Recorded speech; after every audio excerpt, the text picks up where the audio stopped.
This is Jan Phillips. I'm here to discuss the financial research project I've done for Southwest Airlines and JetBlue. The overview, we will discuss profitability, debt management ratios, asset management ratios, the current ratio, debt management, and the industry analysis. Now, JetBlue's background isn't as extensive as Southwest is. They were founded in 1998 and employ 14,000 individuals from the headquarters in New York, whereas Southwest was founded in 1967 with 46,000 employees out of Dallas, Texas. Southwest has been around for about 50 years, whereas the JetBlue Airways has been around about 18. Profitability ratios are very comparable. Southwest's profit margin in the third quarter of this year, in 2015, was just at 20%, as you see by the charts below. Although JetBlue's profit margin was considerably more at 65%. Their basic earning power comparison, again, is considerably different on the other end, because we see Southwest is doing better in this category than JetBlue, with almost $6 versus the $1.68. The return on assets are pretty comparable between the two companies. Debt management ratio between the two firms, debt to asset ratio, which is calculated by dividing the total debt over the total assets. The difference here is JetBlue was at 34.7, which is more than double the debt to total assets for Southwest. So the asset management ratio is very comparable between the two. The current ratio we use to determine how the company can repay short-term liabilities. The current ratio is also calculated by taking current assets and dividing them by current liabilities. Investors use this ratio to determine how the company can cover its current liabilities with their current assets. The summary in between the two companies, between JetBlue and Southwest, the net profit margins for both airlines are small when you take in consideration of other larger industries, with just 4% for Southwest and 3% for JetBlue. They are both winners because after the attacks of 9/11, both companies came strong, providing desirable service for their customers and charging just enough to make a profit.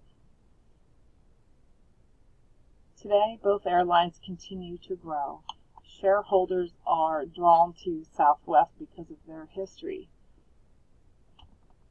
And again, we will discuss the profitability. JetBlue, in the second quarter of 2015, recorded $915 million in unrestricted cash. Profitability ratios. The outlook includes about $130 million estimated from the fourth quarter. The company expects its full year in 2015 to have available seat miles to increase. JetBlue's operations improved through 2014 and expect to continue to grow in 2016 with business strategies focusing on growth from the A321 aircraft. The debt management, asset turnover, and current ratio. The amount of a company's debt affects its profitability and ability to grow. Debt management for both companies are comparable, and the industry analysis is affected by the prices of oil, as many other economic status throughout the world are affected by the oil prices. A recent drop in the oil prices has resulted in lower jet fuel and has boosted the bottom dollar of stocks in the airline market. The crude prices will continue to drop throughout 2015. To compare the two companies, Southwest and JetBlue, regarding to Zacks, both of them are number 2 by the industry, both at 39%, although the projected earning power for JetBlue is considerably higher at 139% versus the Southwest earning power at 74%. Southwest and JetBlue have been making some big changes to increase their profit. They are looking at adding more hubs, more airports, and making their seats bigger, adding some business flights to win more corporate travel. They're rolling out family fare. Southwest stock has given up nearly all of its gains to achieve a good outcome for the fourth quarter of 2015.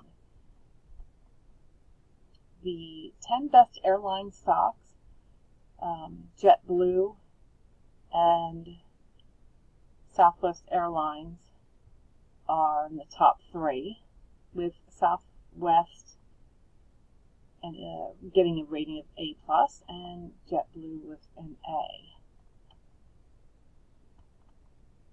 The conclusion between JetBlue and Southwest: over the past 6 years, the debt percentage has increased from 20% to 27%, and JetBlue's debt is higher, although over the past few years the percentage of debt has consistently decreased.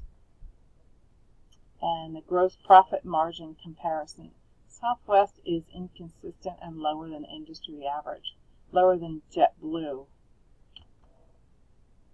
Net profit margin on Southwest, the return on total assets is inconsistent, and the return on common equity is about half of the industry average, which is inconsistent over the past 5 years. Price-earning ratio has made a large jump in 2013.